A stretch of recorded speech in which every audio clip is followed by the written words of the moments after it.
seems like more and more physical media is getting overtaken by digital substitutes, affecting everything from game downloads to event tickets, leaving folks nostalgic of the days when you could enjoy the smell of freshly unwrapped CD. And yet another piece of tech that could be going that way is the humble SIM card.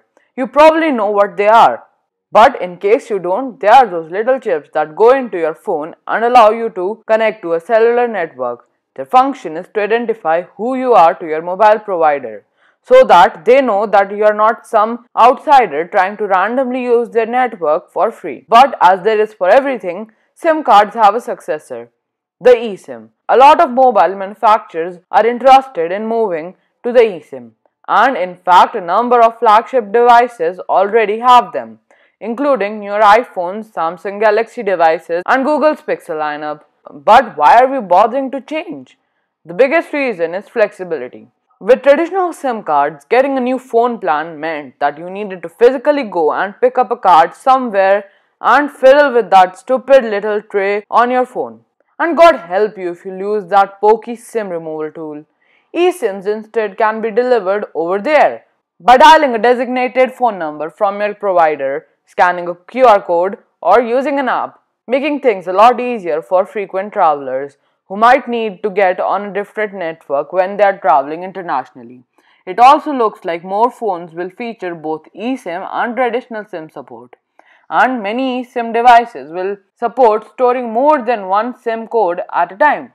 This means it will be a lot easier to simply add a traveler SIM to your plan when you are abroad, instead of having to deal with the finicky roaming when you land. You can just buy an eSIM before your trip and ensure you're connected at all times. Other than while you're in the air. You can also easily use your business and personal phone plans on separate voice and data plans if you find a better deal or faster speeds with another provider.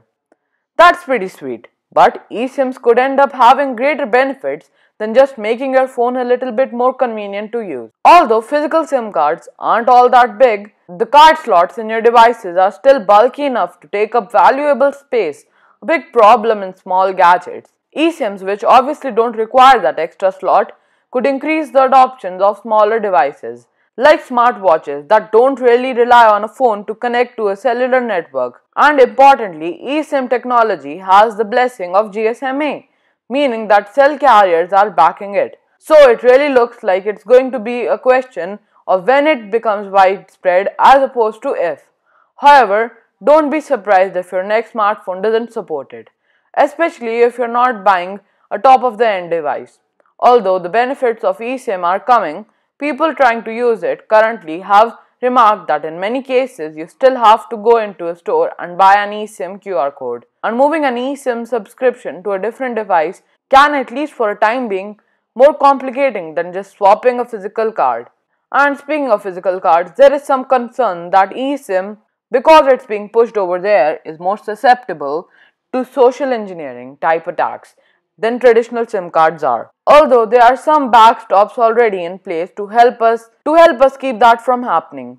And there is a chance that the eSIM could improve security by making it easy to track a stolen phone and hard to sell one, since you can't just yank out a card. And of course, it takes time and money for cell carriers to transition the current system over to eSIM to make it easier to use. But hopefully it will happen before too long, as I am pretty bad at losing small removable objects between my couch cushions. Speaking of losing things, if you don't want to lose this channel, then hit the like button and also don't forget to subscribe.